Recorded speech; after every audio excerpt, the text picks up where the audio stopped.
Right. Well, it wasn't my intention to do a review of the whole City game. It was so dour and boring. And I think we missed an opportunity to give people like Lamptey and Billy Gilmore 90 minutes. To be honest, um, looking through the team, Caballero couldn't really do much about their goal. Makes a change to say that about a Chelsea goalkeeper lately, doesn't it? Um, As for Laqueta, I couldn't see why he played. I would definitely have put Lamptey in, but yeah, he did okay, which you'd expect against Hull. Zuma was pretty solid. Tamori was more than solid. It made you wonder why he's not been in the team, but there you go. Alonso was Alonso, bombing forward fine. A few stupid errors from a defensive point of view. A couple of needless fouls. You'd think with all that experience now, his game management would be a lot better. Um, Barkley was okay. Um, Kovacic, probably one of the best outfield players, playing well within himself, but he did enough. Um, Mount was okay. Um, it's an okay team performance. William came on, injected a bit of life. Um, Hudson Odoi looked sharp early on, seems to fade really quick. Billy Gilmore was a highlight of the game for me. He came on, and do you know what? I'll go as far to say this: if Jorginho was transferred in the summer, I'd stick Billy Gilmore straight in there. I think he's got such an eye for a pass. Um, Good work rate. I honestly think he'll be Scotland's captain in a couple of years. A really, really, really good prospect. I like him a lot. Batshuayi, yeah, he got a goal. I don't know how many deflections that took, um, but it doesn't matter how they go in. He got a goal and could have had a hat trick. Um, and I think to myself, how has he scored so many international goals? I mean, he scored a couple of important ones for us, obviously, but didn't take his chance. Um, and then Pedro. Pedro's been a good servant, and I really like him, and he's been a good player in the past. But why not? If you're not going to play Lamptey at right back, why not play him on the left wing? Give a youngster a chance to see what he can do. Because Pedro really has had his day. If he doesn't go in January, I expect him to go in the summer. And he's been a great, great servant. I love him, a great little player. But you know, time catches up with all of us.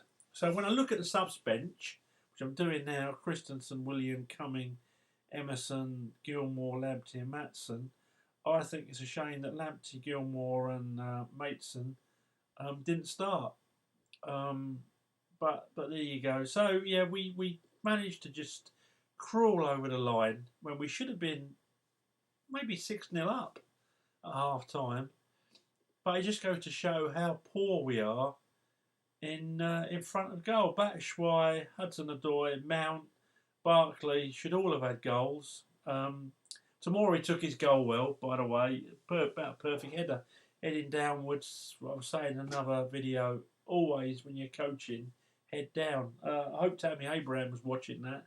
I hope Tamori shows him how to do it in training because definitely, definitely a great example of how to head in front of goal.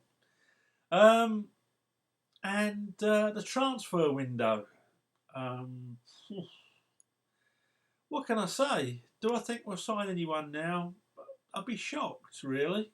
I'd be shocked in one way, but not in another, because apart from Cavani, which a couple of vloggers think would have been a gamble because he has only got 2 goals in 9 when he has played for PSG this year. I would have gone for Cavani. I was actually told by an insider at the club, and then heard on TalkSport that Atletico Madrid might not be a goer because of financial fair play, and so I was hopeful that we'd sign Cavani. Yeah, it's a gamble, but it might be a gamble worth taking, even at the extortionate wages, which Atletico Madrid, to be fair, have come up with. So a bit disappointed on the Cavani one because obviously they've got round the financial fair play aspect, but Cavani was never going to be a goer if Atletico Madrid could sign him, because he made it quite clear. His agent, well, I think it's his dad or his brother, made it quite clear that his preferred destination was Atletico Madrid. So it's like you or me. If we wanted to work, I don't know, let's say Tesco, because we just like the site it's on. It's convenient for us. It's something we've always wanted to do, and we get offered a job at Aldi, which is 10 miles away, includes a bus journey or whatever. We'd go for our preferred choice. If we don't get that job, we'd end up going to Aldi and saying, oh well, second best. And that's what Chelsea or Manchester United would have been for Cavani, second best. So totally understand that one. The more I watch of Ben Chilwell, I don't know if it's just poor form that he's going through. I watched him last night against Aston Villa, and I'll be honest, he had a shocker again. And so that's Manchester City, which you can understand having a shocker against Mahrez. Liverpool, you can understand having a shocker against Salah. And last night he had a couple of them overlapping, didn't he? The Egyptian lad, I can't remember his name. The guy that provided the cross for the goal. Decent player, but he's no Mahrez or Gareth Bale, is he? So yeah, Chilwell, is he really that much better than Emerson? I honestly don't know. Frank can only make that decision. He sees Emerson in training every day. Emerson started the season a lot better than Chilwell is playing at the moment. So if we sign him, I say, sign Chilwell, is he going to be that much better? You know, be careful what you wish for. We'd have to pay an extortionate amount to get him in the January window. And are you really upgrading that much? I beg to differ. So yeah, the transfer window, you want players in. I mean, we're all moaning, well, I'm moaning, about the quality of the Chelsea side. The quality of people that we've brought in. I mean, what about when we brought Drinkwater in? That was a January transfer. And look how that went, 34 million. So if we don't get anyone in, I don't think it's the end of the world. People are going on about top four. I never thought we'd finish in the top four. And you know what? We still might if we don't bring anyone in. It'll be touch and go, I think. But no one else has done any great business that I can see. Everyone's going on about, Tottenham are going to get Piatek. Piatek stats aren't worldy. You know, he's not a Diego Costa at the time we signed him. He's not a Jimmy Floyd Hasselbank at the time we signed him. Are you really going to... I mean, he's relatively cheap, 30 million, which is great when it's not your money. I say only 30 million. But if you can then spend 60 million in the summer on someone who's genuine quality, and I don't know, I'm not privy to Chelsea's transfer dealings, and I don't suppose anyone watching this will know. Maybe something is going on. Chelsea always do their dealings discreetly. Maybe something is going on behind the scenes.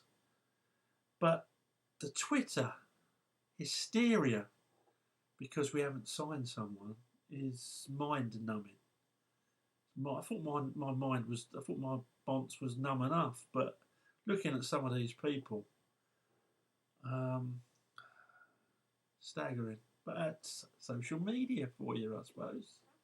I'd rather buy three quality players and start rebuilding this side into world class quality in the summer than buy a bunch of decent players um, in January. Simple as that. And someone said, why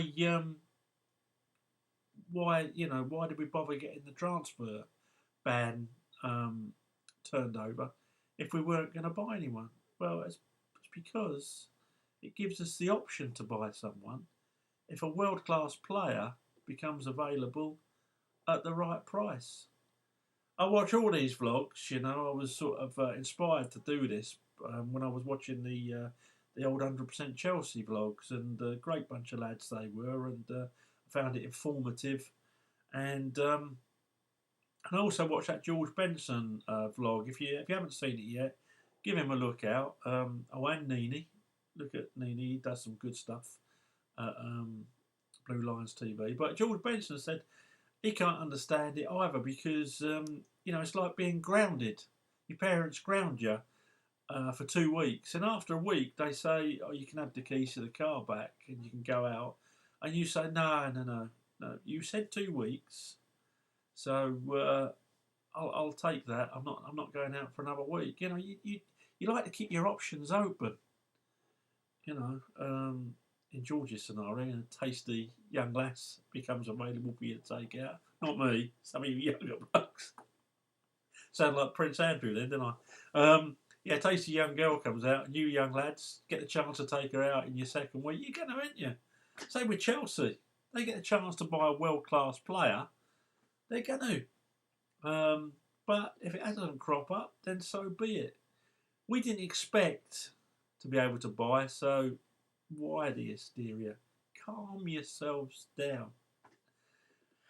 So that's me. That's me review of a shocking performance, really, overall. Certainly in front of goal against Hull. Scraped over the line against the team that were really, really poor when we should have been 4 or 5 up at least at half time. Story of our season in one game. Keep faith in Frank. He's obviously a little bit upset. I got that from that interview. I know other people saw different things, but he's obviously a bit upset about not getting some of these transfers over the line. And what the team will need, if they don't get these transfers, is your support, not your hysteria. So come on, let's all get behind whoever we have got at the end of the transfer window, and onwards and upwards.